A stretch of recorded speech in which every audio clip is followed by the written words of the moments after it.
Selamat datang di channel Junian Live. Akhir-akhir ini kita banyak mendengar orang dari berbagai kalangan, baik orang biasa, artis, sampai pejabat tertipu saat membeli tanah. Untuk menghindari membeli tanah dari calo atau mafia tanah, berikut ini saya sampaikan tips agar terhindar dari mafia atau calo saat membeli tanah, yaitu yang pertama, cek kelengkapan dokumen seperti sertifikat tanah, SPPT atau PPP, IMB bila tanah tersebut ada bangunannya. Pastikan dokumen tersebut asli, bukan fotokopi, dan untuk SPPT mintalah untuk yang tahun terakhir. 2. Melakukan pengecekan atas dokumen tanah. Hal ini dapat dilakukan oleh sendiri atau notaris PPAT yang sudah kita tunjuk. Pengecekan sertifikat atau dokumen PPP terkait keabsahan data untuk memastikan tanah tidak dalam sengketa, dijaminkan atau sudah disita. Untuk sertifikat tanah tersebut bersih, tidak diblokir, tidak ada lembar di dalamnya tulisan hak tanggungan. Kalaupun ada tulisan hak tanggungan, maka sudah tertulis sudah diroya atau bebas dari hak tanggungan.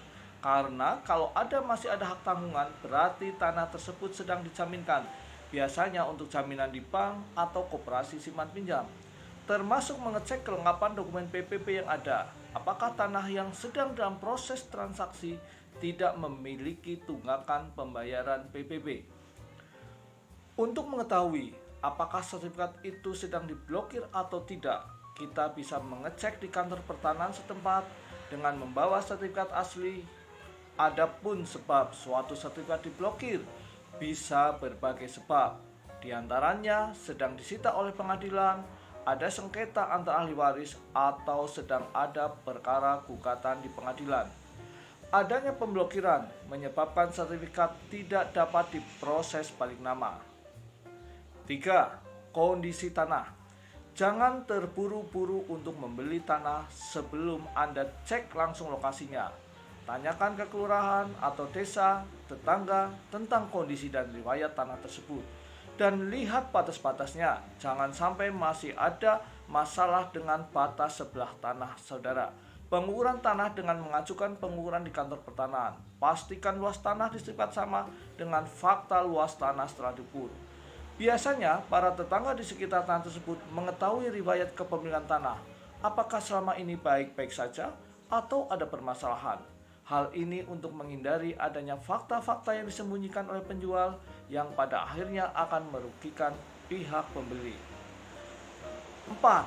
Status tanah. Harus dicek status tanah tersebut apakah harta bersama, warisan atau harta pribadi. Jika harta bersama, maka suami istri harus menyetujui jual beli tersebut. Sedangkan untuk tanah warisan harus juga disetujui oleh semua ahli waris dengan bersedia tanda tangan dan menyerahkan identitas diri yang diperlukan.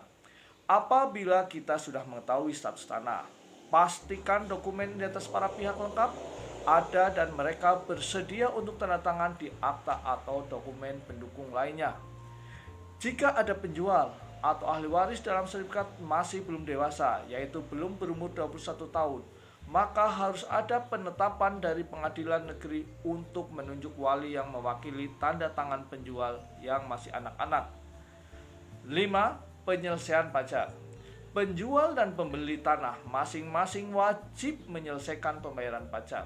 Penjual membayar PPh, sementara pembeli membayar PPHTP atau bea perolehan atas tanah dan bangunan. Pilihlah PPAT atau pembuat akta tanah yang dipercaya. Kadang biaya pajak jumlahnya lebih besar dari biaya jasa PPAT, sehingga harus dipastikan dibayar secepat mungkin dan jangan ditunda-tunda. 6. Membuat akta jual beli tanah atau AJP pada PPAT yang sudah kita tunjuk. Bila penjual dan pembeli telah sepakat dengan isi AJP, maka AJP dapat ditandatangani oleh penjual, pembeli, PPAT, dan saksi. AJP dapat diserahkan kepada pihak-pihak terkait jika sudah selesai. 7. Pengurusan balik nama.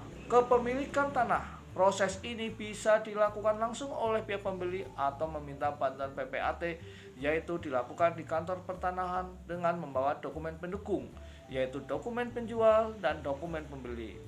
8. Pengambilan sertifikat jika sudah jadi. dan disimpan di tempat aman bersamaan dengan dokumen lainnya seperti ACP, IMB, dan SPT agar terhindar dari kehilangan, pencurian, dan kerusakan. Demikian tips dari saya. Semoga bermanfaat bagi Anda. Selalu waspada dan jangan terburu-buru. Lengkapi dokumen dan pastikan keamanannya baru Anda melakukan transaksi. Terima kasih.